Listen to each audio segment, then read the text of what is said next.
pertama itu adalah solusi yang dijalankan itu harus tepat gitu ya. Jadi solusi yang dijalankan itu harus benar gitu ya. Nah, itu yang disebut dengan efektif ya, efektif. Nah, yang kedua ya, itu adalah eh, selain dia benar ya, artinya masalahnya selesai, maka dia juga harus efisien gitu ya. Jadi efisien itu maksudnya dia menghemat waktu gitu ya. Jadi waktu yang diperlukan sedikit dan juga memori yang diperlukan itu sedikit. Jadi ada dua kriteria dari algoritma tersebut gitu ya. Nah, kalau di bahasa Indonesia itu disebut dengan mangkus ya untuk yang efektif gitu ya. Kalau efisien itu disebut dengan sangkil. Ini mungkin istilah ini ya, agak jarang kita dengar gitu ya. Yang paling yang sering kita dengar itu istilah bahasa Inggrisnya efektif dan efisien seperti itu. Nah, algoritma yang efisien sangkil tadi itu adalah algoritma yang meminimumkan kebutuhan ruang dan waktu. Jadi, ruang dan waktu yang diperlukan oleh suatu program atau algoritma tersebut untuk menyelesaikan itu biasanya tergantung berapa banyak data yang dimasukkan gitu ya. Jadi, kalau di komputer disebut variable n gitu ya. Nah, itu berapa jumlah data yang diproses misalkan. Kalau misalkan ada 10 ya, masukannya 10 berarti ada 10 bilangan yang akan diurutkan misalkan. Nah, kalau ada 1 juta data misalkan diurutkan berarti kan ada 1 juta langkah gitu ya yang dikerjakan gitu ya. Kalau misalkan ada datanya 1 miliar ya berarti kan ibarat kata semakin besar data yang diperlukan ya berarti waktu yang diperlukan juga akan semakin banyak. Nah, algoritma yang efisien ya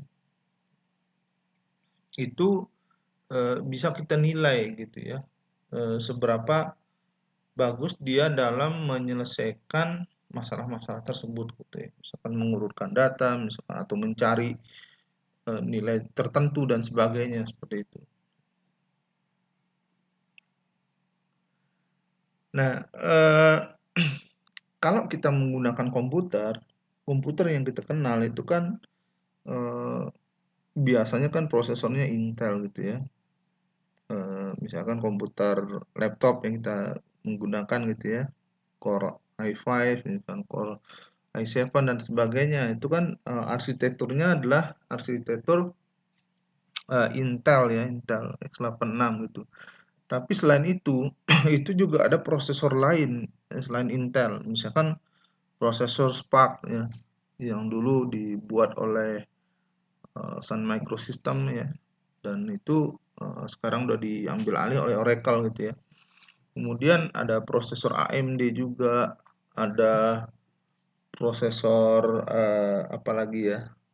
Ada banyak sih sebenarnya prosesor yang ada di dunia ya, seperti prosesor ARM dan sebagainya gitu ya.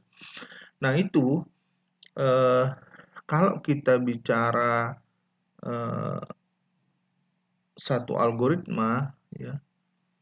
Nah, itu kalau kita hitung waktu yang diperlukan untuk algoritma tersebut dijalankan, misalkan dalam detik dan sebagainya, itu bukan sesuatu yang tepat gitu ya.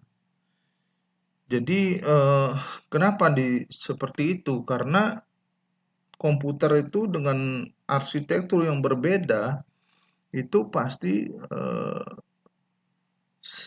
operasinya itu nggak sama gitu ya. Jadi misalkan aja kalau misalkan kita pakai prosesor Intel atau prosesor Spark, nah itu pasti beda dia bahasa mesinnya gitu ya. Karena memang arsitekturnya beda gitu ya. Kemudian ada compiler. Nah, itu compiler itu program yang akan menerjemahkan itu dari kode sumber ya menjadi bahasa mesin. ya.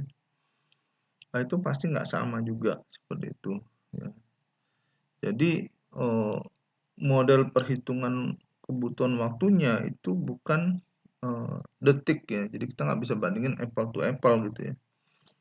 Ya walaupun misalkan katakanlah kita jalankan sama-sama prosesor Intel misalkan. Tapi kan ada yang pakai misalkan katakanlah Windows 10, ada yang pakai Windows XP dan sebagainya. Nah, itu aja udah beda gitu ya. Jadi kita nggak bisa ngukurnya dari sisi waktu seperti itu.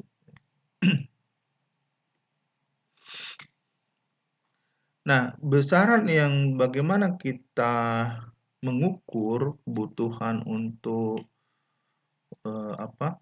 waktu dan ruang yang diperlukan oleh algoritma tersebut ya, itu disebut dengan kompleksitas algoritma gitu ya, atau kompleksitas komputasi ya. Nah, kompleksitas ya, ini ada dua jenis gitu ya. Yang pertama itu adalah kompleksitas waktu ya. Nah, yang dilambangkan dengan T besar gitu ya, N ya. Jadi T itu adalah time ya, kemudian N itu adalah berapa masukannya atau berapa jumlah data yang akan diproses gitu ya. Nah, kemudian ada yang kedua itu kompleksitas ruang gitu ya. Nah, kompleksitas ruang itu diukur dari memori yang digunakan oleh struktur data yang terdapat di dalam algoritma ya, sebagai fungsi dari ukuran masukan N. Jadi space di sini itu adalah kebutuhan memori gitu ya.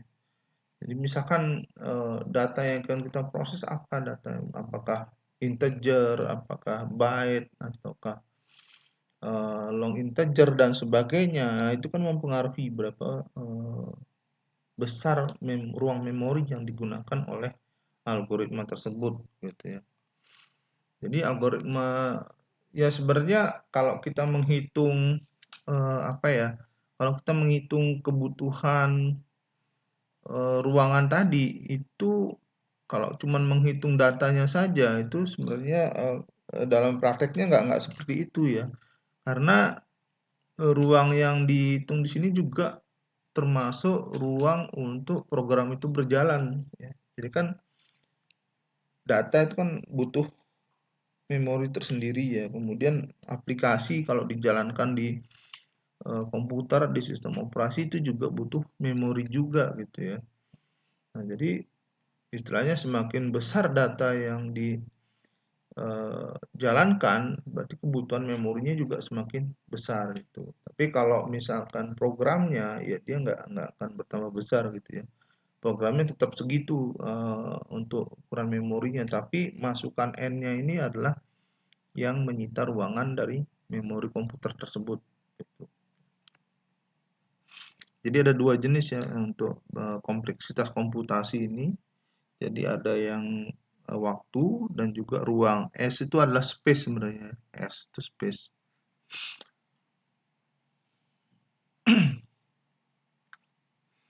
Jadi misalkan N itu adalah ukuran masukan. Jadi adalah jumlah data yang diproses oleh sebuah algoritma. Jadi misalkan ada array. Array itu larik gitu ya dalam bahasa Indonesia. Itu misalkan ada 1000 angka yang mau diurutkan seperti itu ya. Jadi ada 1000 angka yang mau diurutkan. Jadi masukannya acak tapi nanti hasilnya itu angka terurut misalnya seperti itu. Nah, maka di sini N itu sama dengan 1000 gitu. Nah, kemudian ada algoritma untuk menghitung perkalian dua buah matriks. Ya, misalkan matriksnya itu berukuran 50 kali 50 gitu ya. Dua buah matriks ya. Nah, maka N-nya di sini adalah 50 gitu. Jadi di dalam praktek perhitungan kompleksitas, ini ukuran masukan itu dinyatakan sebagai variabel N saja.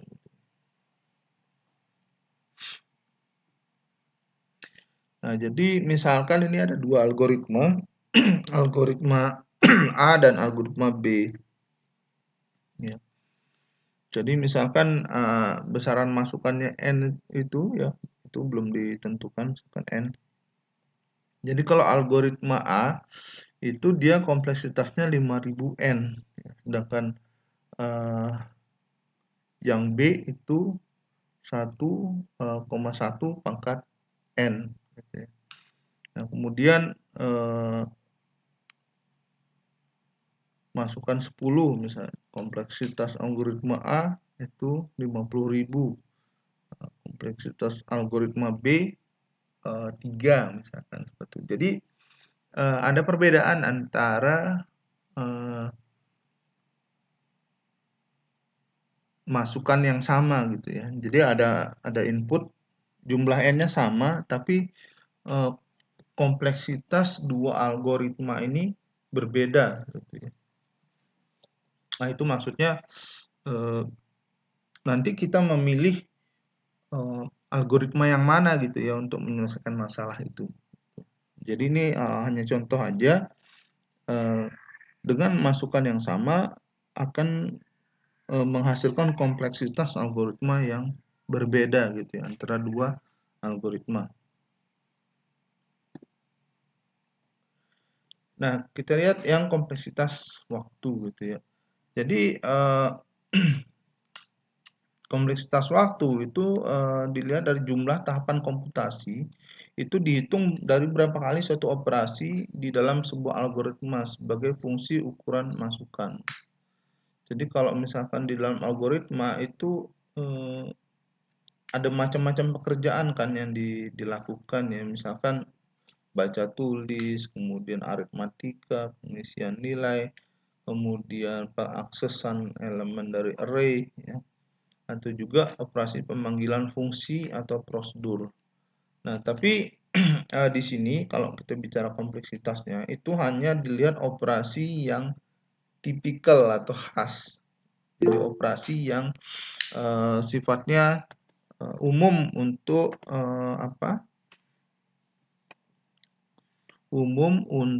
algoritma tersebut seperti itu ya.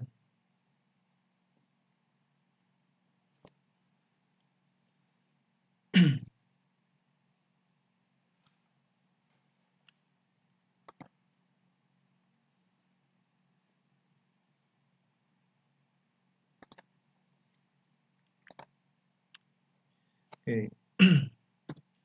Nah, kemudian misalkan ini ada contoh. Jadi algoritma untuk menghitung perpangkatan dua bilangan ya. Di mana di sini itu ada sebuah fungsi x, y di mana x itu adalah pangkat y. Jadi kalau itu kan secara matematika gitu ya. Pernyataan fungsi dalam bentuk matematika. Jadi fungsi f x, y di mana x lebih besar dari x pangkat y. Nah, kalau di dalam komputer ya, kita tidak bisa tulis seperti itu gitu ya. Jadi di dalam komputer kita mendefinisikan sebuah fungsi namanya. Jadi ada fungsi, ada prosedur ya. Jadi kalau prosedur di dalam bahasa pemrograman itu dia tidak mengembalikan nilai gitu ya. Nah, sedangkan fungsi itu dia mengembalikan nilai. Nah, kalau di dalam bahasa Pascal itu ada dua pernyataan, ada fungsi, ada prosedur gitu ya. Itu keywordnya berbeda gitu. Tapi kalau di dalam bahasa pemrograman C maupun C++, itu tidak ada prosedur ya. Jadi semuanya itu fungsi, tapi kalau di bahasa pemrograman C atau C++ itu fungsinya void. Jadi kalau dia void, dia tidak mengembalikan nilai seperti itu ya. Nah, di sini contoh deskripsi pernyataan dari fungsi pangkat. Jadi kita buat sebuah fungsi yang namanya pangkat. Pangkat S, Y gitu ya.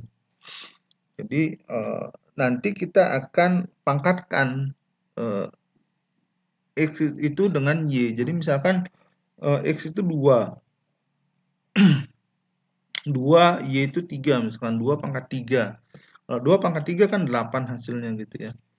Nah, tapi di komputer ya, kalau perpangkatan berarti dia mengalihkan dengan dirinya sendiri. Jadi X itu dikalikan dengan dirinya sendiri sebanyak Y kali. Ya. Jadi itu. Jadi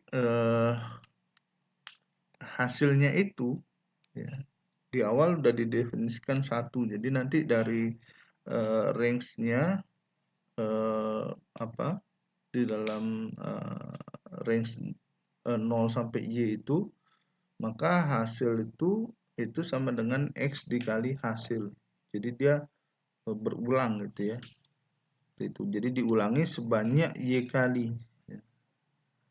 Dan dia mengembalikan nilai karena nilainya ini hasilnya akan dikomputasi lagi di dalam perulangan tersebut gitu ya.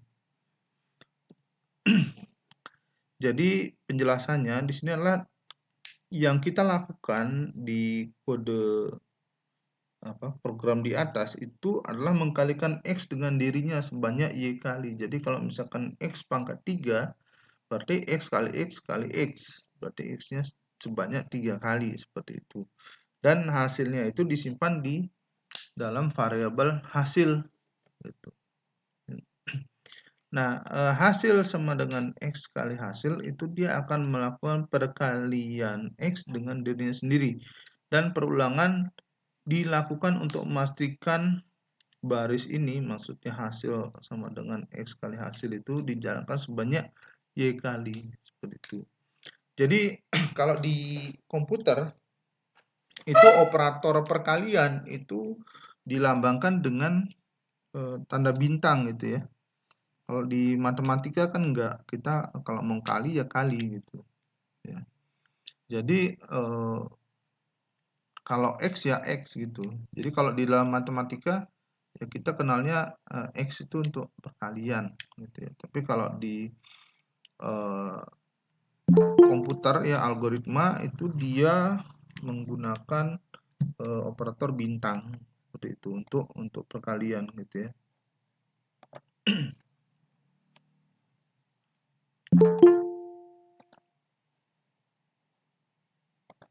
Oke, ada beberapa yang masuk.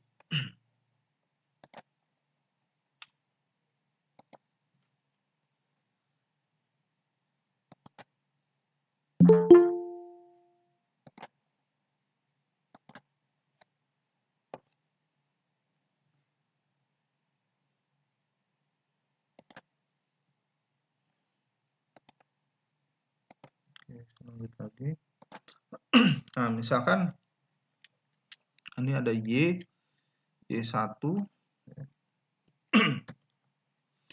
Jadi proses yang dilakukan ya untuk pekerjaan tadi itu ya. Jadi ada 2 langkah, 2 plus 1. Jadi ada 3 langkah totalnya kalau Y1. Kemudian kalau Y10, 2 plus 10 itu sama dengan 12 langkah. Kalau misalkan masukannya ada 100, 2 plus 100 jadi 102 dan seterusnya. Jadi semakin meningkat jumlah Y, maka nilai 2 yang ditambahkan menjadi tidak relevan gitu ya. Karena semakin besar juga langkah yang digunakan gitu ya. Nah, semakin besar nilai Y, itu jumlah eksekusi semakin besar. Jadi bayangkan jika jumlah eksekusi yang diperlukan Y kuadrat ya. Nah, kalau Y kuadrat ya, misalkan Y-nya 10, maka jumlah langkahnya itu bisa menjadi 100 karena pangkat 2 gitu ya. Kemudian kalau 100 bisa jadi 10.000 ya. Kalau 1000 bisa menjadi 1 juta langkah dan seterusnya seperti itu. Nah, jadi di sini kita perlu melihat bagaimana algoritma yang efisien gitu ya. Artinya gini, kalau semakin banyak jumlah langkah yang kita gunakan di dalam algoritma itu menggunakan banyak langkah untuk mendapatkan solusinya, nah maka kan waktu yang diperlukan untuk memproses algoritma itu semakin besar. Ya, artinya hasilnya itu akan semakin lama muncul di komputer seperti itu. Ya. Nah, kalau dilihat dari sisi grafik, gitu ya, dari sisi grafik, ini kelihatan gitu. Kalau yang biru itu adalah Y, nah maka yang Y kuadrat untuk Y pangkat 2, nah itu grafiknya jauh sekali, gitu. Ya. Jadi artinya dengan jumlah data yang sama, jika jumlah datanya semakin besar, jumlah data semakin besar, nah maka yang coklat ini, garis coklat ini berarti dia algoritmanya nggak efisien gitu. Artinya jumlah langkahnya kan semakin banyak seperti itu. Nah ini yang membuat algoritma itu efisien atau enggak gitu ya. Mungkin dua-duanya sama bisa menyelesaikan masalah gitu ya. Dua-duanya sama bisa menyelesaikan masalah, tapi yang satu efisien, yang satu enggak gitu. Terlihat dari garis yang biru itu ya, lebih di bawah dia, jadi dia untuk memproses data dalam jumlah besar itu lebih sedikit langkah yang diperlukan, seperti itu kira-kira. Nah, ada beberapa operasi yang khas di dalam algoritma gitu ya. Jadi misalkan algoritma pencarian di dalam larik atau dalam array gitu. Nah, kalau pencarian itu kan operasi khasnya itu adalah membandingkan elemen. Ya, jadi ada elemen-elemen, kalau di array itu kan dia ada indeks ya, indeks 0, indeks 1, indeks 2, indeks 3 dan seterusnya seperti itu. Nah, itu kan dibandingkan gitu ya. Jadi kalau misalkan mencari ketemu misalkan ada masukan, ada yang kita mau cari angka berapa? Misalkan 11. Nah, di dalamnya itu ada angka 2, 3, 5, misalkan 100, terus 11 dan sebagainya. Itu kan akan dibandingkan gitu ya. Nah, maka operasi di situ adalah perbandingan. Nah, kemudian algoritma pengurutan. Jadi misalkan mengurutkan bilangan dari 1 sampai 100, tapi yang dimasukin acak misalkan seperti itu.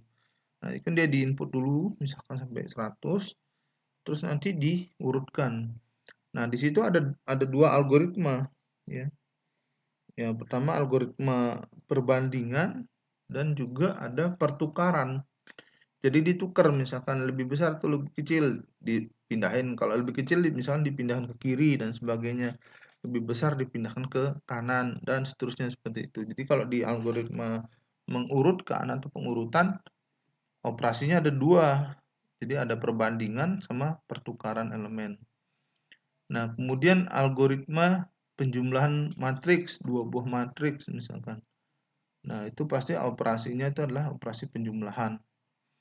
Nah, kalau operasi perkalian, nah itu perkalian matriks itu ada operasi perkalian dan juga penjumlahan. Seperti itu. Jadi ini beberapa tipe operasi gitu ya di dalam algoritma yang digunakan oleh komputer.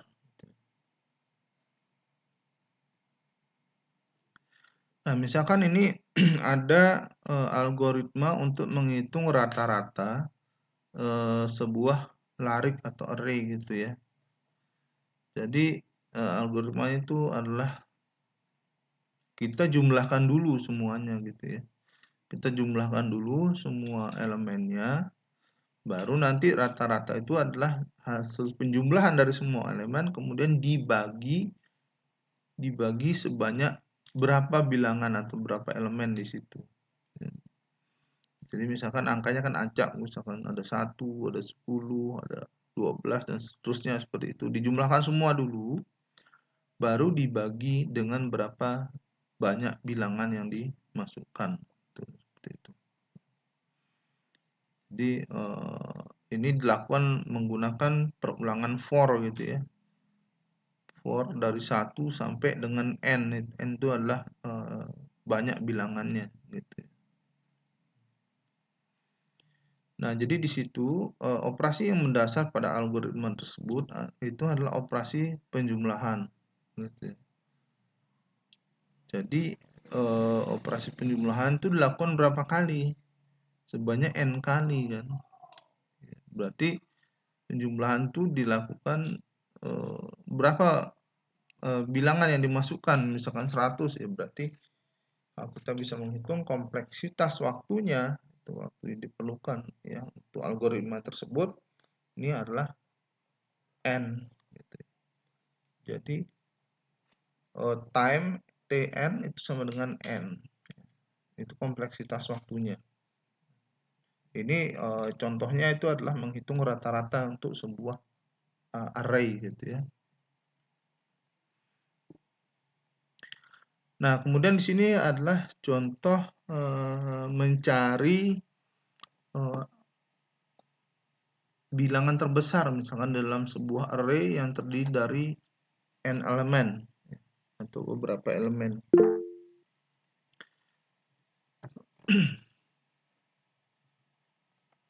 Nah, yang di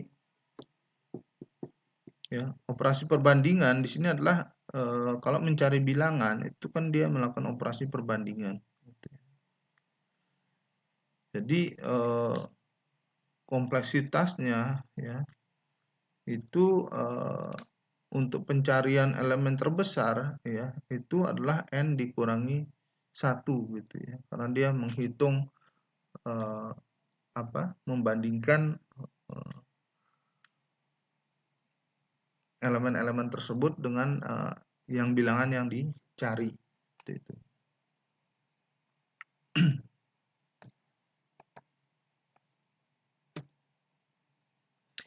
Nah, kemudian kita lihat kompleksitas waktu, ya. Ini ada 3, ya. Ada 3. Nah, yang pertama itu adalah yang maksimum gitu ya, Tmax. Ini untuk kasus terburuk gitu ya, atau worst case. Jadi artinya kalau udah maksimum berarti dia paling lama waktunya gitu ya. Jadi algoritmanya ini nggak bagus gitu ya istilahnya. Karena dia untuk mengerjakan sesuatu ini paling lama gitu ya. Nah, kemudian ada yang paling sedikit atau minimum. Nah, ini disebut dengan yang terbaik atau best case gitu ya. Jadi kebutuhan waktunya itu minimum. Nah, yang ketiga itu pertengahan. Jadi rata-rata gitu ya. Rata-rata kasus gitu. Jadi ya kita sih pengennya yang minimum gitu ya. Tapi paling enggak ya dapat yang rata-rata.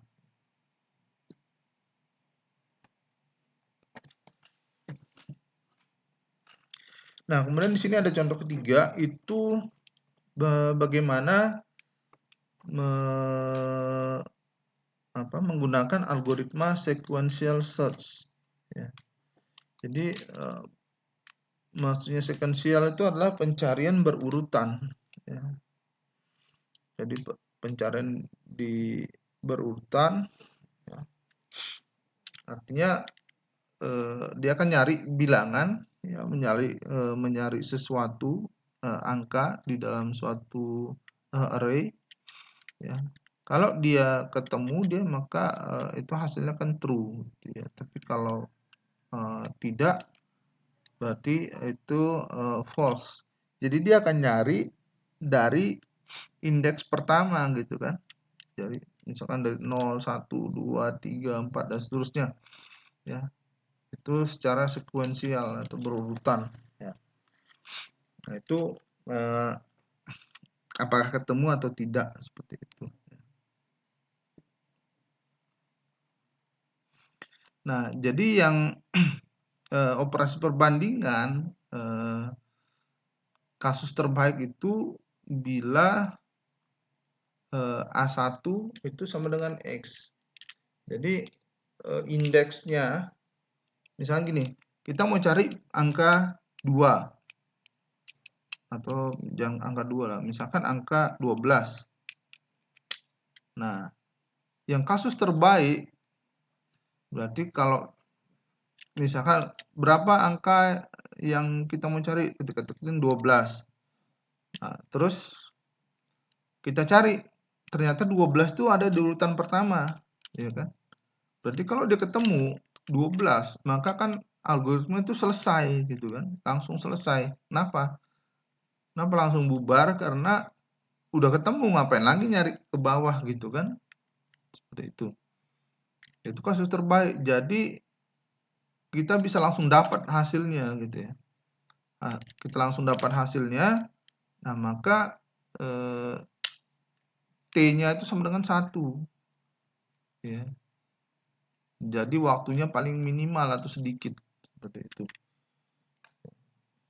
Ya, artinya kita nggak capek lagi ngebandingin dengan bilangan-bilangan yang lain yang ada di array tersebut gitu. Kita begitu nyari ketemu, kita mau cari 12, ternyata 12 langsung nongol di depan mata. Ya udah, selesai kan.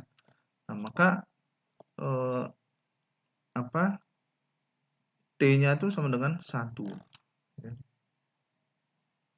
Nah, kalau kasus terburuk itu ya misalkan kita punya ada 100 daftar, 100 anggota di array tersebut. Yang kita mau cari itu ternyata urutan 100 gitu. Ya, berarti kan kita capek dulu bandingin, cek anggota 1 enggak, anggota 2 enggak, 3 terus sampai 100. Nah, berarti kan maksimal dia. Itu kasus terburuk. Artinya kan kalau ngebandingin satu sampai 100 kan jadi waktunya paling lama gitu kan.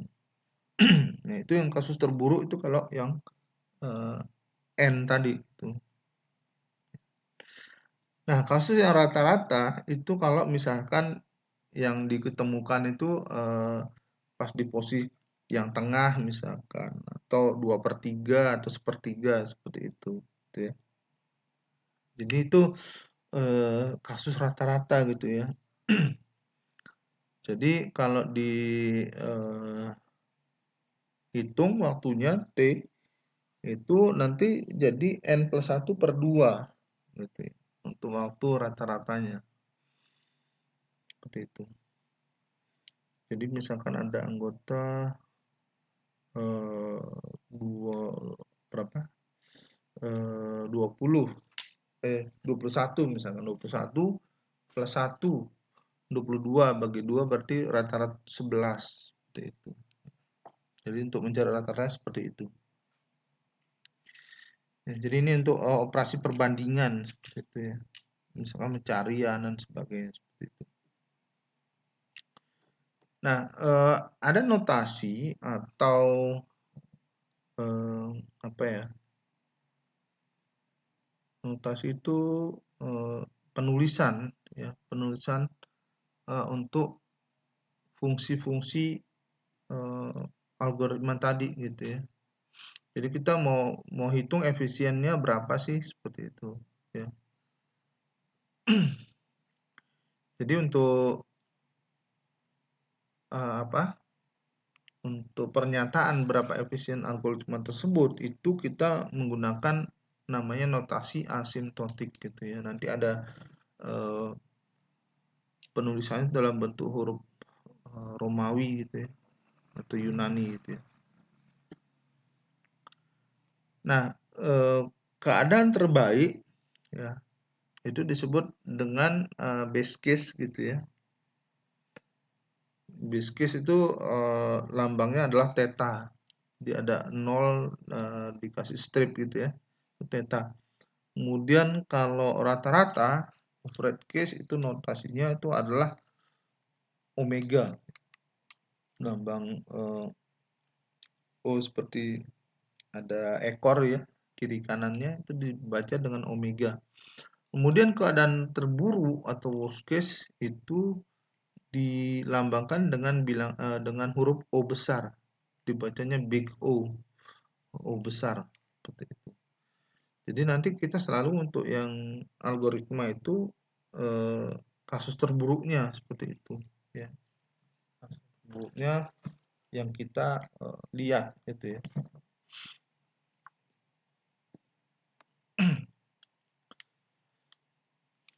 Jadi algoritma itu kinerjanya itu kita ukur dengan patokan keadaan terburuk, ya, yang disebut dengan Big O.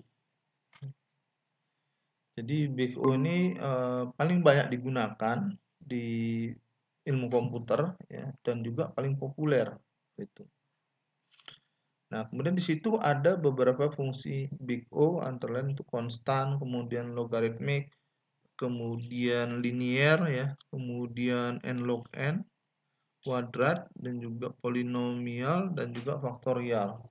Nah, ini kita akan lihat satu persatu efisiensinya seperti apa, gitu ya.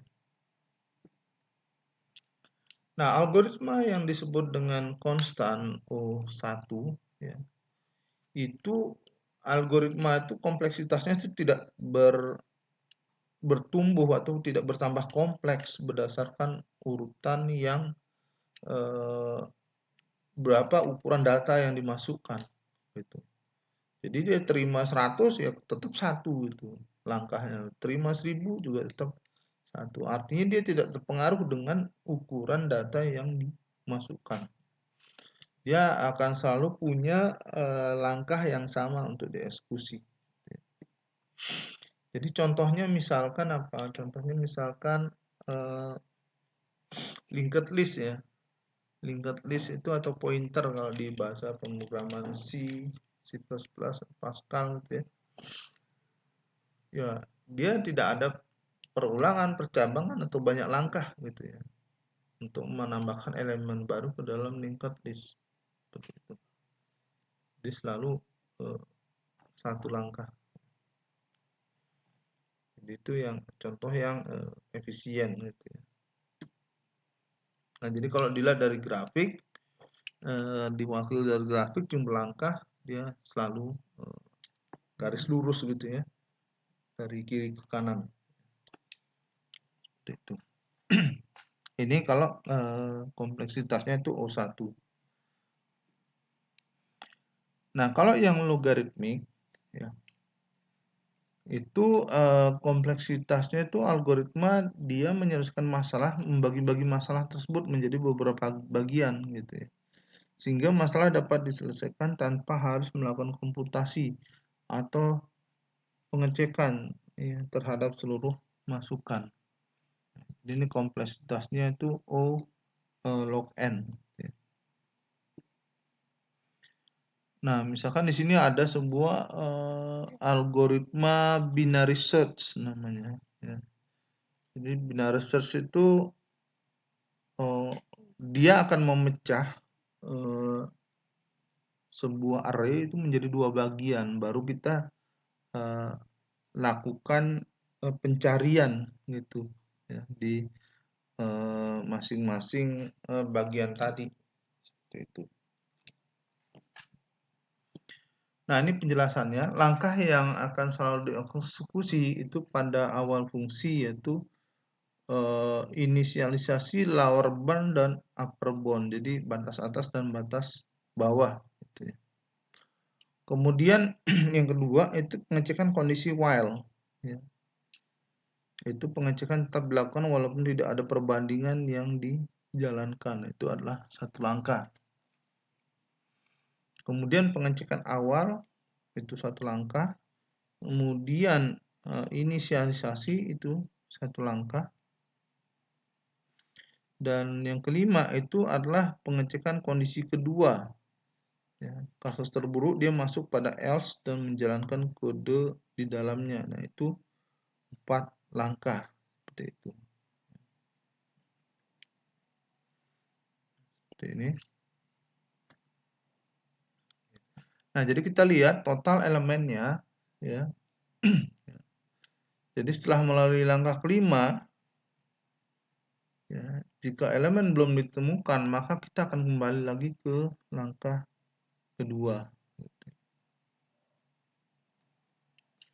Jadi bisa diperhatikan bahwa sejauh ini meskipun elemen belum ditemukan atau dianggap tidak ditemukan, ya, jadi kita minimal harus menjalankan 2 langkah, ya. Jadi minimal itu 2 langkah walaupun tidak ketemu,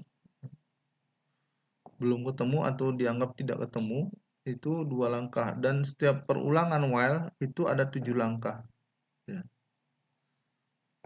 Jadi sampai di sini itu model matematika fungsi Big O-nya itu adalah Fn 2 plus 7 ya. Jadi 2 ditambah 7 itu adalah jumlah perulangannya.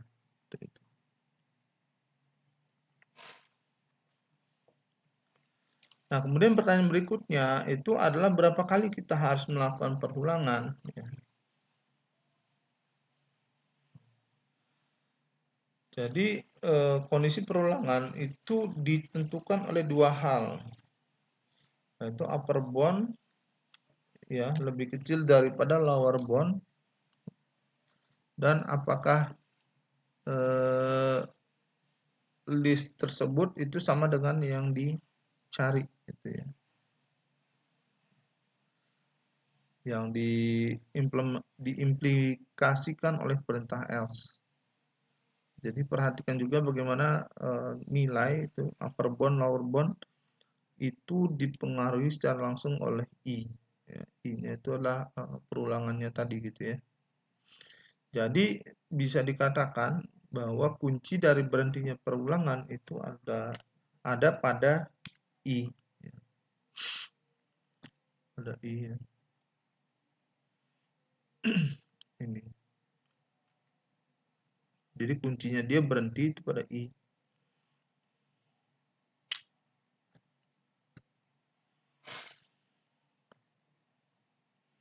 Jadi di sini dia I itu adalah lower bound ditambah upper bound dibagi 2. Ya. Jadi di sini terlihat bahwa setiap iterasinya nilai I itu dibagi 2. Sehingga untuk setiap iterasinya kita memotong jumlah data yang akan diproses sebanyak setengahnya. Jadi jumlah data yang total kan N, itu kita akan pecah 2, jadi dipotong setengahnya. Seperti itu. Nah, jadi model matematikanya menjadi seperti ini. Jadi F fungsi N itu adalah 7 Fn per 2 ya. Jadi ini awalnya, kemudian diturunkan ya. Diturunkan karena terus dia dibagi 2 gitu kan. Nah, akhirnya akan menghasilkan 7 ya dipangkatkan K Fn 2 pangkat K seperti itu. Jadi turunan dari fungsi awalnya.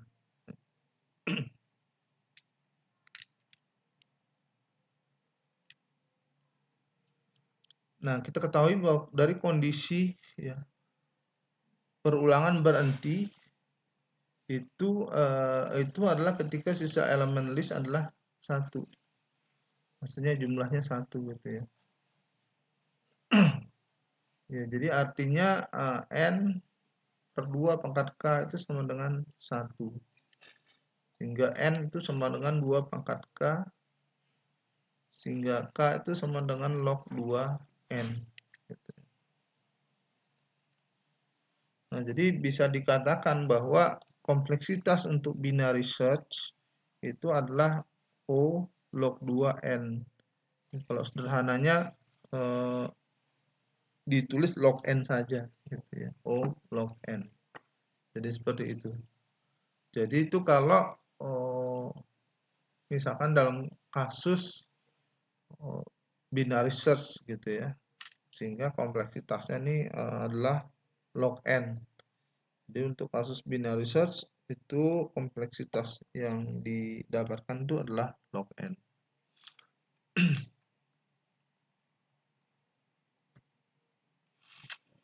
Nah, kalau dilihat secara grafik itu seperti ini. Jadi artinya dia semakin banyak jumlah datanya, ya, semakin besar jumlah datanya, itu dia grafiknya nggak meningkat gitu ya. Jadi artinya grafiknya nggak tiba-tiba melunjak, melambung seperti itu gitu ya. Jadi kalau dia logaritma, maka dia grafiknya itu akan melengkung, tapi melengkungnya tidak ekstrim gitu ya. Jadi dia hampir mendatar sebenarnya. Jadi tidak tiba-tiba langsung misalkan 100 gitu ya, enggak.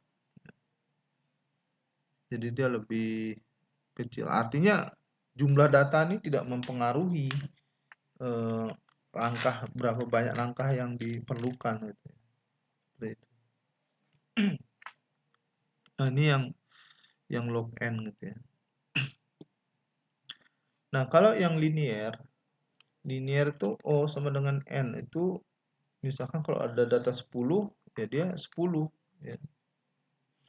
Kalau datanya 100, maka 100 langkah. Jadi dia selaras. Jadi kompleksitasnya itu bertumbuh selaras dengan ukuran datanya.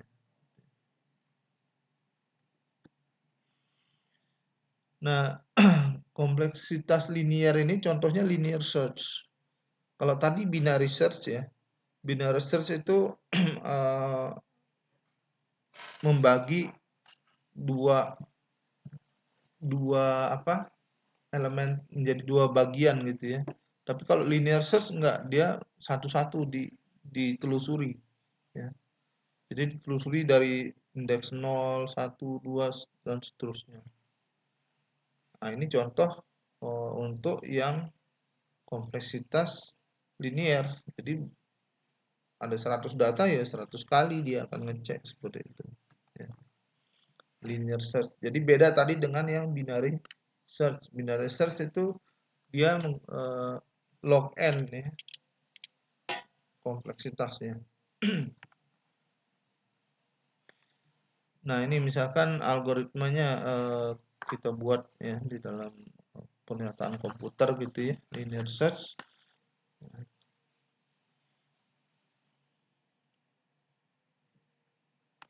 Ini sebenarnya kalau dilihat yang tadi itu sebenarnya bukan program ya. Lebih tepat dibilang pseudocode. Ya, pseudocode itu mirip dengan bahasa manusia untuk menampilkan algoritma atau program. Ya, nanti kalau diimplementasikan menggunakan bahasa eh, bisa diimplementasikan menggunakan berbagai macam bahasa ya, baik itu Basic, Pascal, C, C++ dan sebagainya. Ya, tapi codingnya itu kan pasti beda gitu ya.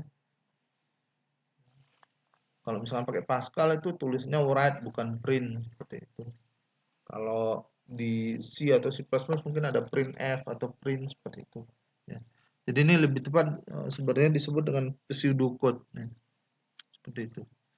Jadi ini pseudocode untuk yang linear search. Ya. Berarti dia menelusuri satu persatu anggota tadi ya di dalam array tadi. Nah, posisinya ketemu pas di berapa seperti itu.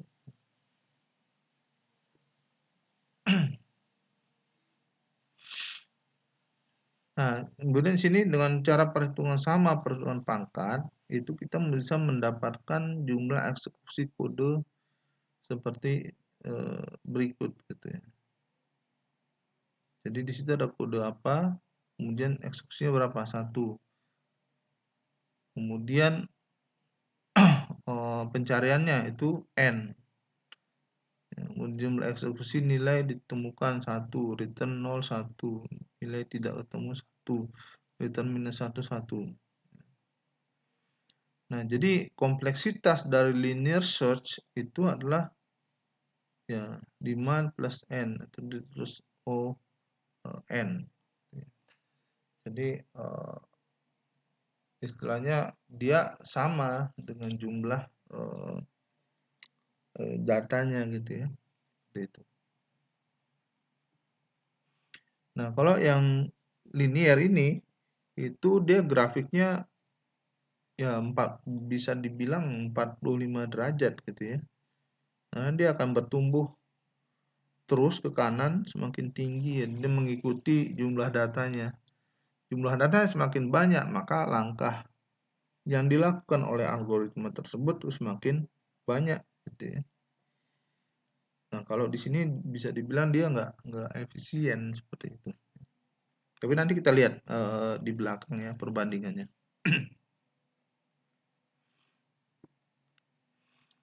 Nah, kemudian ada yang disebut dengan n log n. Itu pada dasarnya sama aja dengan log n tadi, gitu ya. Cuman dikalikan lagi sebanyak n kali, gitu ya. Jadi n dikalikan dengan log n. Itu. Mirip dengan yang log n tadi.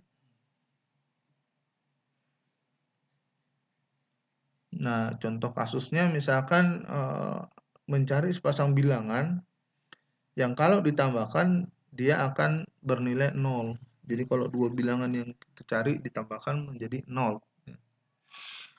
Nah, diasumsikan listnya itu udah terurut seperti itu.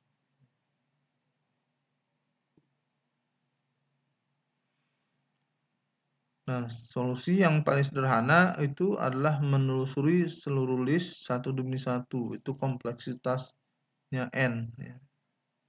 Lalu mencari elemen yang bernilai inverse dari elemen yang sekarang menggunakan binary search. Itu menggunakan log n kalau binary search. Nah, maka ada dua kompleksitas di sini yang digabungkan. Ya. Jadi kompleksitas n dan juga log n. Jadi ada dua kompleksitas.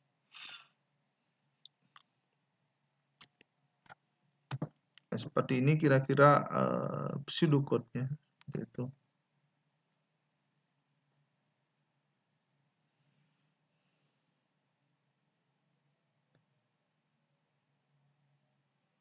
Nah, bagaimana kita melakukan binary search itu n kali ya. Jadi kompleksitas yang didapatkan ya itu adalah n dikalikan dengan log n.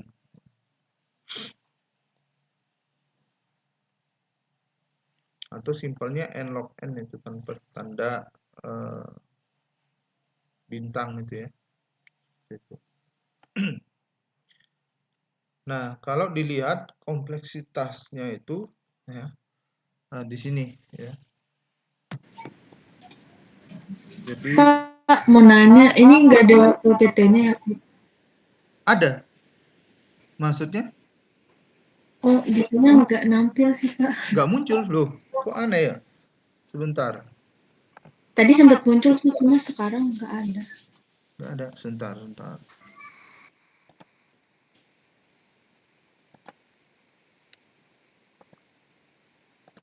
Harusnya muncul. Ini karena jaringan aja nih.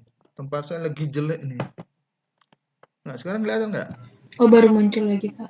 Belum muncul lagi ya. Iya, Pak, baru kelihatan grafiknya. Oke. Oke, terima kasih, Pak. Oke. Nah, udah bisa kelihatan ya. Oke, jadi ini grafik untuk yang n log n tadi ya itu ya. Nah, jadi bisa dilihat ya dia hampir mirip dengan log n ya. Log n-nya hampir mirip ya. Kenapa? Karena dia ada dia menggunakan logaritma tadi. Hanya saja di sini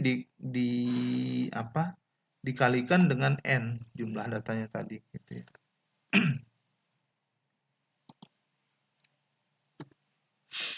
Nah, ada lagi kompleksitas yang n pangkat m. Ya.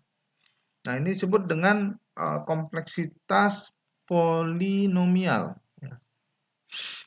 Jadi, algoritma dengan kompleksitas polinomial itu merupakan salah satu algoritma yang tidak efisien. Ya, jelas sekali nggak efisien. Kenapa? Karena dia ya lebih besar lagi ininya langkah penyelesaiannya daripada jumlah datanya gitu kan. Itu yang membuat dia tidak efisien, tidak sangkil gitu ya. Ya, misalnya seperti ini pseudocode-nya. Ya. Ya, akhirnya prosesnya itu kan akan berulang terus-terusan seperti itu.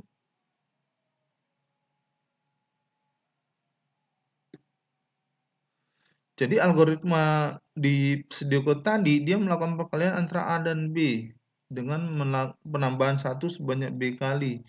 Yang hasilnya itu ditambahkan sebanyak A kali. Seperti itu.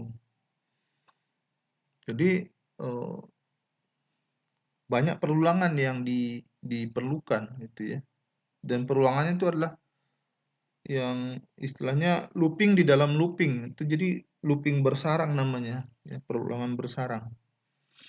Seperti ini. Jadi jumlah langkahnya itu for I in range B res plus sama dengan 1 itu jumlah langkahnya B. Jadi sebenarnya A dikali B seperti itu. Nah, kalau dia sama, A sama B-nya itu sama, A pangkat B itu sama, kompleksitasnya itu adalah A kuadrat. Ya. Dengan bentuk N pangkat M. Itu dengan M-nya itu sama dengan 2.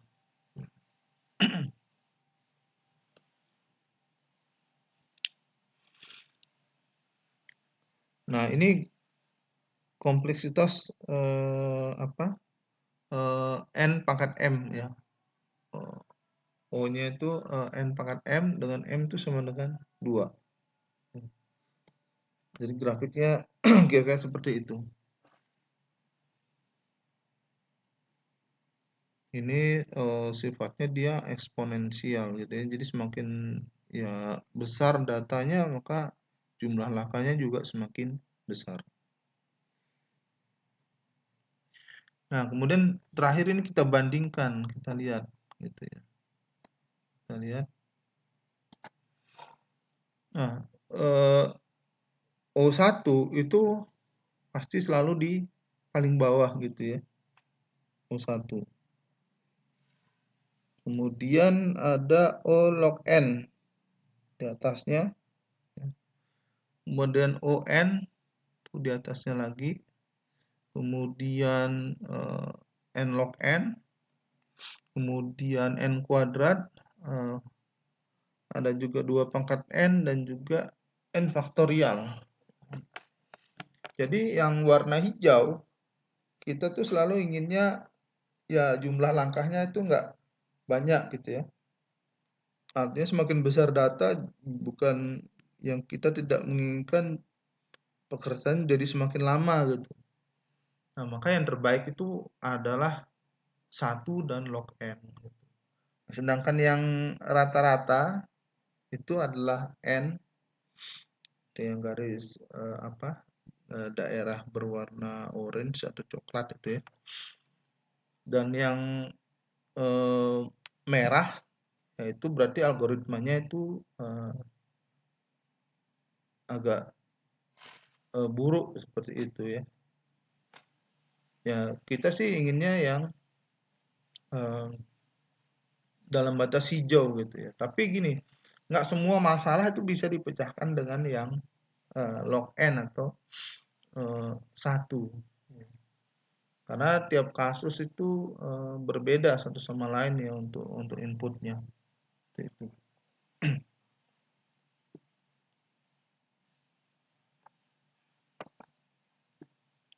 Nah, jadi kesimpulannya adalah algoritma ideal, ya. Jadi kita pengennya kan dapatnya ideal gitu ya. Nah, yang ideal itu adalah O1 atau log N gitu. Ya, tapi pada kenyataannya kita tidak akan selalu mendapat kompleksitas terbaik. Nah, jadi sekali lagi belum tentu semua masalah itu bisa dipecahkan dengan algoritma yang log N atau O1 ini ya. Jadi tergantung konteksnya gitu. Jadi kalau ada satu masalah, ya, maka solusinya itu bisa selesai nggak dengan algoritma yang ada. Oke, kalau selesai, masalahnya dengan algoritma yang sudah ada, nggak masalah gitu. Tapi kalau nggak selesai, baru kita bisa bikin algoritma baru. Ya.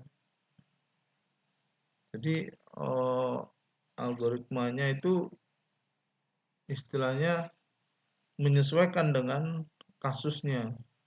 Jadi kalau ada kasus yang bisa diselesaikan misalkan dengan log n atau O1 tersebut, ya itu bagus. Tapi kalau nggak ketemu, ya baru ya kita cari algoritma apa yang bisa menyelesaikan masalah tersebut. Gitu ya. Ya, kalau dengan algoritma yang ada belum selesai, ya maka dikembangkan lagi algoritma baru gitu ya, untuk menyelesaikan kasus tadi. Gitu. Jadi masalah-masalah di komputasi itu ya kita lihat nanti kasusnya gitu ya. Apa yang bisa selesai dengan log n, dengan 1 atau on dan sebagainya, baru kalau nggak ketemu baru kita gunakan yang lain gitu ya. Seperti itu. Gitu. Jadi ini merupakan perbandingan beberapa kompleksitas ya. Dan ini yang dianggap terburuk gitu ya, karena tadi yang ada yang terbaik itu kan dia theta gitu ya, theta. Kalau yang sedang-sedang itu omega. Nah, yang terburuk itu dia disebut dengan big O ya, seperti itu.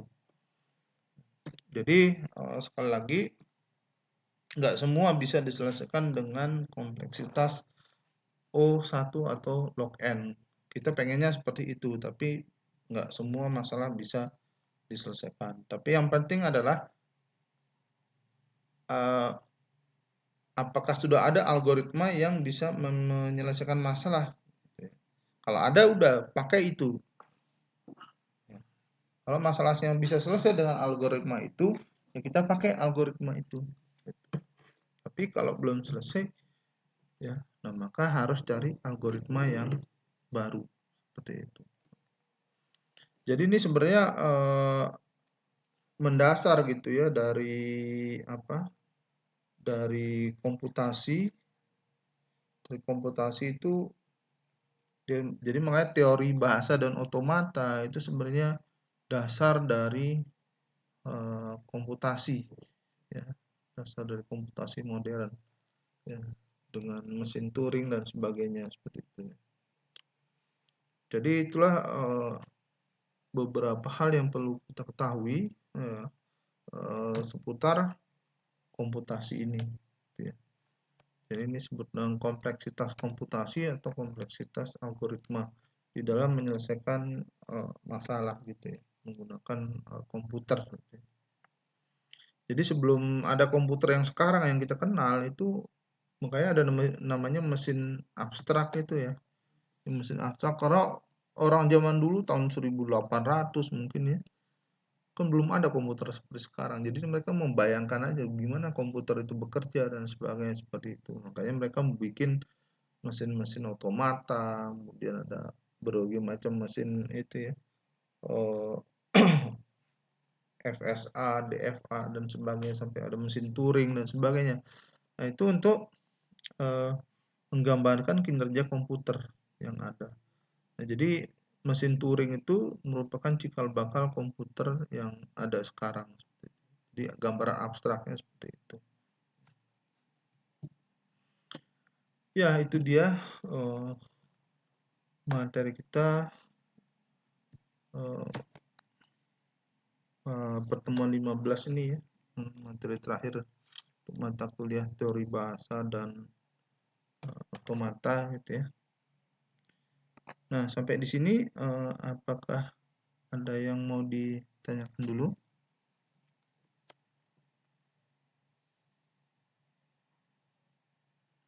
Ya, buat yang masih belum, Maaf, ya.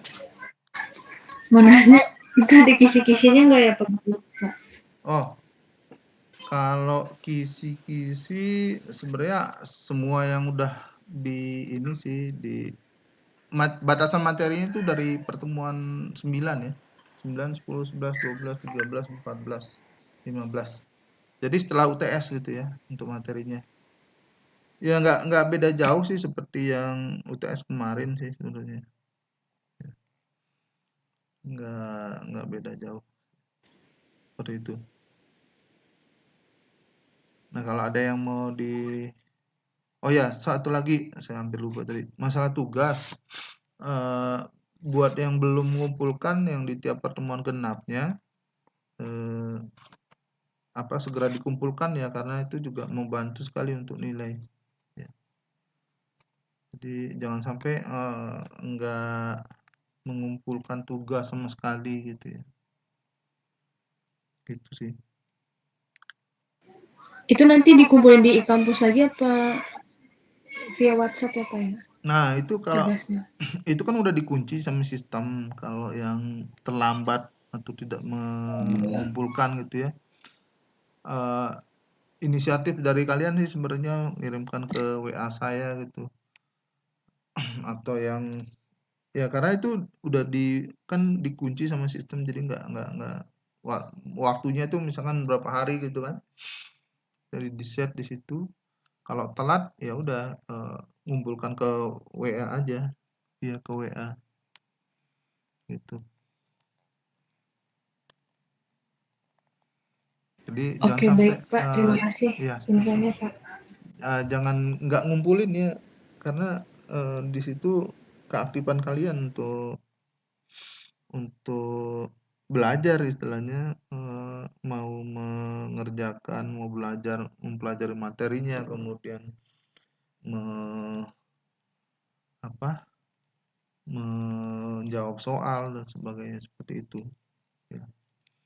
Itu sih untuk masalah tugas gitu ya gitu. Oke, ada lagi?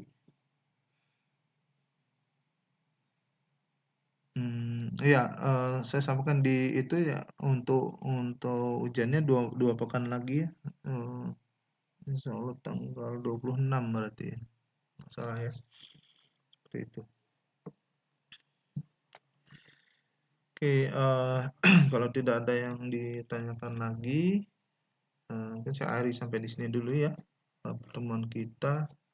Ini udah saya rekam nggak sampai nanti saya upload lagi ke YouTube seperti biasa ya. Oke, terima kasih untuk yang udah hadir malam ini. Eh, Jangan lupa tugas dan sekali lagi jaga kesehatan. Masih musim pancaroba nih.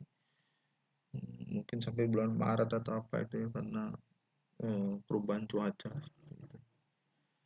Oke, penting jaga kesehatan ya. Eh, Jangan lupa istirahat ya, dan jaga makanan itu aja sih. Ya. Oke, sampai jumpa kembali di semester depan. Misalkan kalau kita ketemu lagi di mata kuliah yang berbeda gitu ya. Satu semester ini saya mohon maaf kalau ada kesalahan, salah-salah kata maupun tindakan gitu ya selama mengasuh mata kuliah ini. Ya, saya akhiri sampai di sini dulu. Terima kasih. Assalamualaikum warahmatullahi wabarakatuh.